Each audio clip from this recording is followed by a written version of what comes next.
तो और भाई लोग कैसे हो आप सब लोग मेरे यार। तो जैसा कि पिछले एपिसोड में हम सभी लोगों ने देखा कि मिस मू के दादाजी सभी लोगों को बोला था कि वो लोग काल फेजिया माउंटेन के ऊपर अटैक करेगा और इसके लिए उन सभी लोगों को तैयार होने के लिए कह दिया था। तो अब हमें इस एपिसोड की शुरुआत में रात के वक्त का सीन दिखाया जाता है, जहाँ पर कि एक जगह पर किनले के पास मिस मू आते हुए बोलती है तो तुम यहाँ पर हो। किनले पीछे की ओर देखकर बोलता है मिस मू बोलती है 3 घंटे से भी कम समय बची हुई है तो तुम सोने क्यों नहीं जाती। किनले इस बात का मिस मू को जवाब नहीं देता है। मिस मू बोलती है क्या तुम अभी अपने उस गुस्से को अपने दिल पर दबा रहे हो। किनले बोलता है हम दाव की तलाश करते हैं, क्या ये सिर्फ इसलिए नहीं ताकि हम हमारे उम्र को लंबा कर सके, लेकिन ये अच्छाई और बुराई के बीच की लड़ाई कब बन गई। हाँ ये सच है कि डिमोनिक कल्टिवेटरों के लिए अपने कल्टिवेशन को इम्प्रूव करने के लिए दूसरों के जान लेना गुनाह है, लेकिन क्या धर्म का रास्ता सिर्फ और सिर्फ पैसों के लिए लोगों को मारता या नुकसान नहीं पहुंचाता है। क्या अच्छा है और क्या बुरा,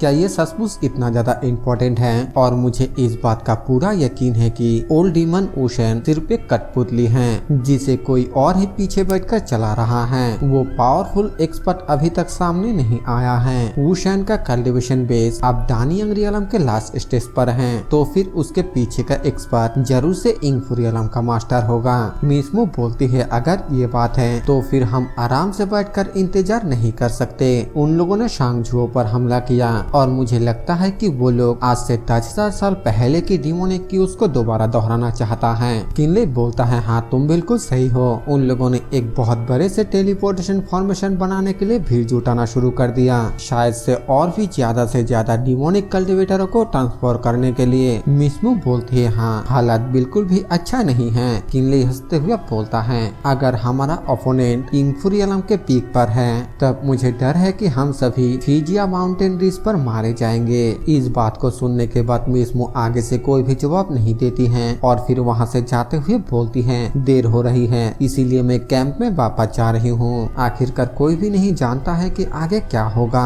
फिर मिस मू पीछे की ओर घूमते हुए बोलती है चिंता मत करो तुम नहीं मरोगे। और इस सीन को देखकर मुझे बहुत ही ज्यादा घबराहट हो रहा है। उम्मीद करता हूँ कि फीमेल लीड होने के नाते मिस मू को आगे चलकर मरवा ना दे। तो अब आगे स्टोरी में किनले मिस मू को देखकर मन ही मन बहुत ही ज्यादा खुश होते हुए बोलता है सचमुच मुझे ये नहीं पता है कि आखिरकार उसे ये कॉन्फिडेंस कहाँ से मिली। चलो इसे भूल जाता हूँ और जाकर थोड़ा सा झपकी ले लेता हूँ। इसके बाद हमें सीधा ही अगले दिन सुबह का सीन दिखाया जाता है, जहाँ पर कि मिस मू के दादाजी किनले को नींद से जगाता है और किनले मिस मू के दादाजी को देखकर पूछता है एल्डर मू आखिरकार क्या हुआ। मिस मू के दादाजी बोलता है क्या तुमने यूरान को देखा है। किनले बोलता है मिस मू हाँ हम दोनों कुछ घंटे पहले साथ में ही थे, लेकिन आखिरकार हुआ क्या।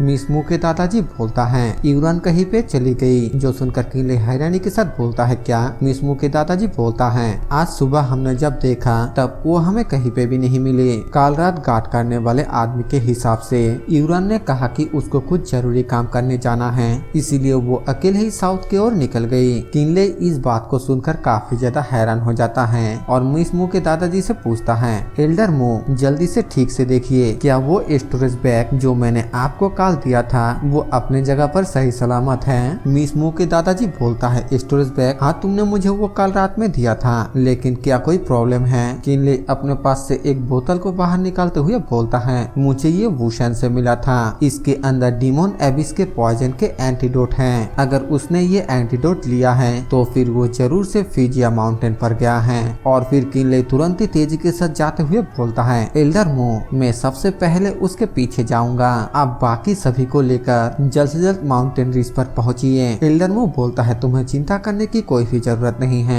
मैं बाकी लोगों के साथ अटैक करने के लिए लीड करूंगा, जैसे ही तुम्हें मौका मिले तुरंत ही पीछे हट जाना। किनले ठीक है बोलता है और तुरंत ही माउंटेन रिज की तरफ निकल जाता है। जिसके बाद यहाँ से सीन चेंज होकर हमें माउंटेन रिज का सीन दिखाया जाता है, जहाँ पर कि मिस मू बहुत सारे डिमोनिक कल्टिवेटर को मार दिया है। और तभी वहाँ पर ओशन का सोल आता है और वो जोर जोर से हंसते हुए बोलता है जैसा कि आइस फेरी से उम्मीद किया जा सकती है ऑर्डिनरी डिमोनिक कल्टिवेटर सच में तुम्हारे सामने बिल्कुल भी नहीं टिक सकता है। मिस मू बोलती है वूशन तुम्हारे सभी डिसाइबल मारा गया है और तुम्हारे पास भी सिर्फ अपने सोल का एक छोटा सा बचा हुआ हिस्सा है, इसके बावजूद तुम मेरा दुश्मन बनना चाहते हो। वूशन बोलता है बॉडी के बिना कल्टिवेशन लेवल बहुत ही ज्यादा कम हो जाता है और ये सच में बहुत ही अनकंफर्टेबल है, लेकिन मैं यहाँ पर तुम्हारे साथ लड़ाई करने के लिए नहीं आया हूँ। इस बात को सुनकर मिस मो थोड़ा हैरान होती है और उशन एक तरफ देखते हुए बोलता है, दूर से आया मेहमान मेरा मास्टर लॉर्ड कीन से बात करने के लिए आया है। मिस मो चिल्लाते हुए बोलती है, अपना हार मान लो, किनले यहाँ पर नहीं है। उशन बोलता है, ये कहना थोड़ा मुश्किल है और तभी हमें दिखाया जाता है कि वहाँ पर उड़ते हुए किनले पहुँच जाता है। मिस मो बोलती है, किनले तुम यहाँ पर? किनले बोलता है, मिस मो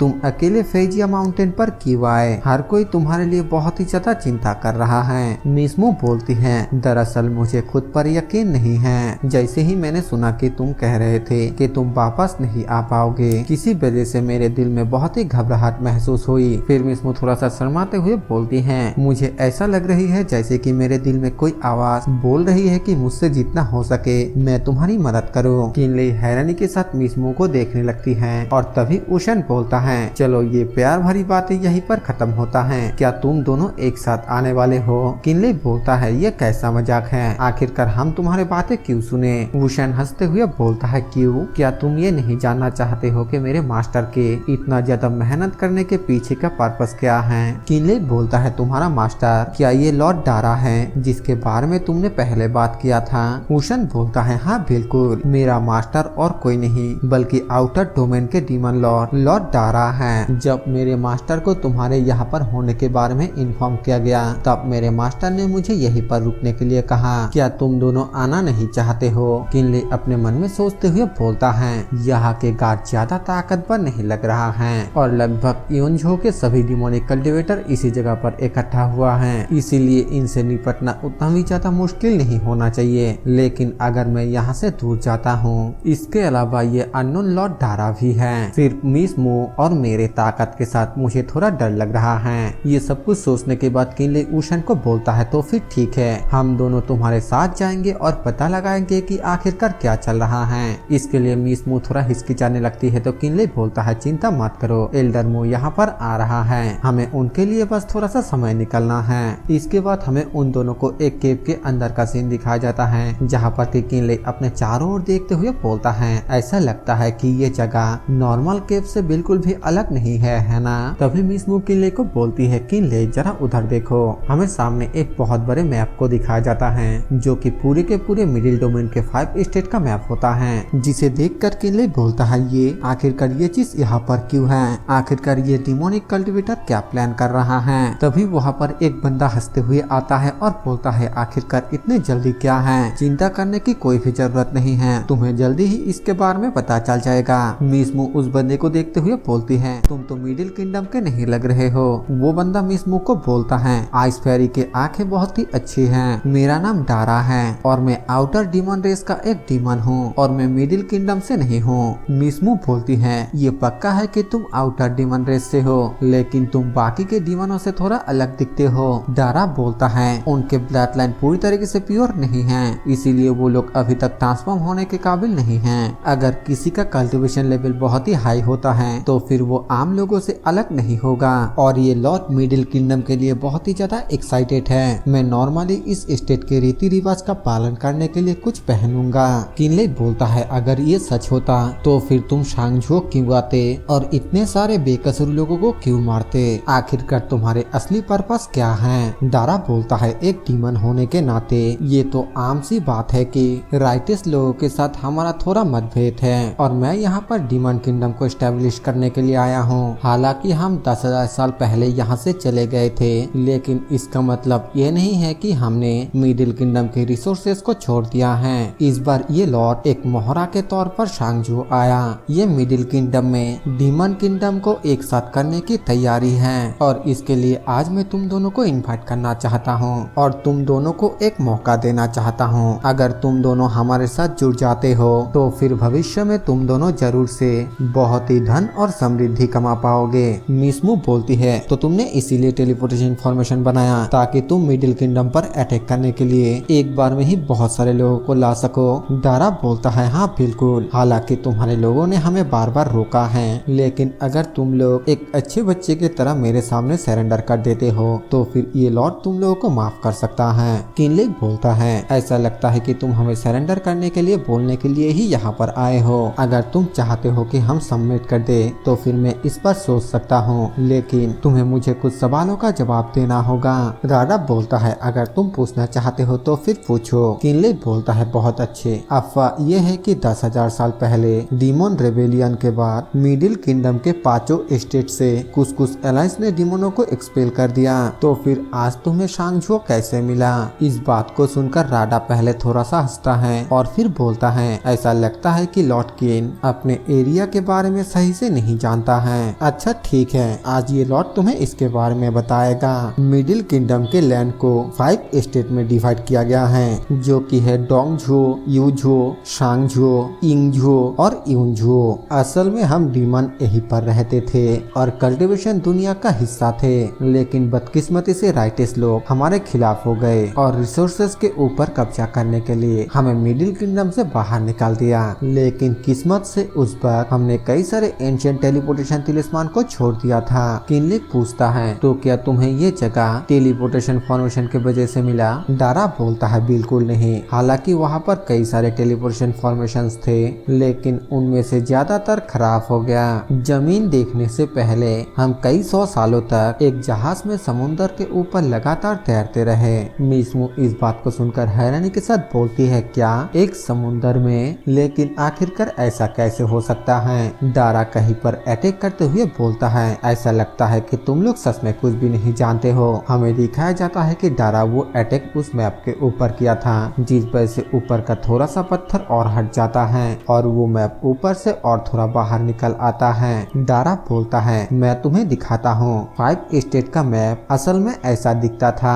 हमें मैप के उस कोने में एक लैंड दिखाया जाता है और किनले उसे देखकर हैरानी के साथ बोलता है डोंगझुओ के बाहर अभी भी एक जमीन का टुकड़ा है। हम डीमनों को एरिया के बाहर एक आइलैंड में ले जाया गया और फिर आउटर वर्ल्ड के द्वारा एक बॉर्डर से सील कर दिया गया। ये वो है जिसके बारे में तुम नहीं जानते हो, डीमन किंगडम के बारे में सच्चाई। हमें पूरे मैप को अच्छे तरीके से दिखाया जाता है और कहां पर कौन रहता है ये भी दिखाया जाता है। इंगझुओ में जिंकिंग पैलेस और फेंगशु पैलेस और यूनझुओ में लुओ और लुओ का मास्टर और यूनझुओ के साउथर्न बॉर्डर में बाईमेई और शुइजिंग जो कि अब मर चुकी हैं और शांगझुओ में सुप्रीम एम्परर मीसमू और किनले। हमें यहाँ पर डांगझुओ और यूझुओ के बारे में अभी तक कुछ पता नहीं चला और वहाँ पर कौन कौन राज करता है इसके बारे में भी बताया नहीं गया। इसके बारे में शायद से हमें आगे चलकर पता चलेगा।